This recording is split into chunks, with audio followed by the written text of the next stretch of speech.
L'Éternel est proche de ceux qui ont le cœur brisé, et il sauve ceux qui ont l'esprit abattu. Psaume 34, verset 18. Si aujourd'hui tu es à bout, si tu as l'impression que tout s'effondre autour de toi, alors écoute bien ceci. Dieu n'est pas en retard dans ta vie. Il est en train de préparer quelque chose que tu ne peux pas encore voir. Ce moment où tu te sens vidé, fatigué, dépassé, c'est souvent là que le ciel commence à bouger en silence.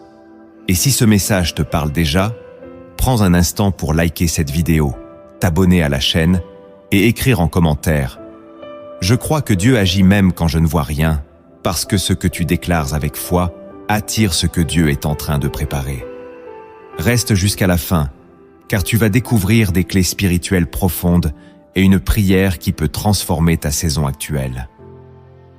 Dans les Écritures, les moments où l'homme se sent à bout ne sont jamais des fins, mais des tournants divins. Regarde l'histoire de Joseph. Rejeté, vendu, oublié en prison, il aurait pu croire que Dieu l'avait abandonné.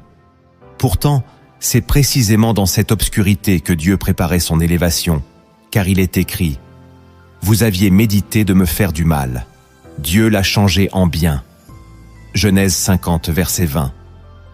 De la même manière, Job a tout perdu, jusqu'à sa dignité, mais au moment où tout semblait détruit, Dieu a restauré sa vie au-delà de ce qu'il avait connu auparavant, comme le déclare Job 42, verset 10.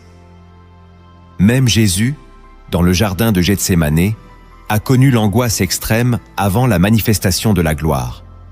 Ces passages révèlent une vérité souvent négligée. Dieu travaille souvent dans le silence et dans la douleur.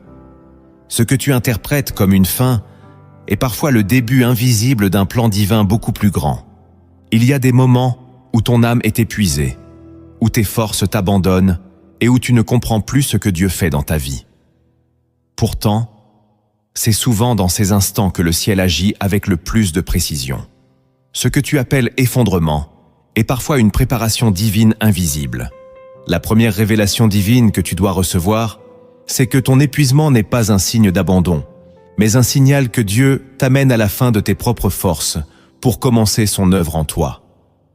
Tant que tu pouvais encore compter sur ta logique, ton énergie ou tes stratégies humaines, tu restais limité à ce que l'homme peut produire. Mais Dieu, dans son amour, permet parfois que tu atteignes ce point où tu ne peux plus rien contrôler, afin que tu apprennes à dépendre entièrement de lui. Regarde Élie, ce prophète puissant, qui avait fait descendre le feu du ciel, et qui pourtant s'est retrouvé à bout, désirant même mourir. Il était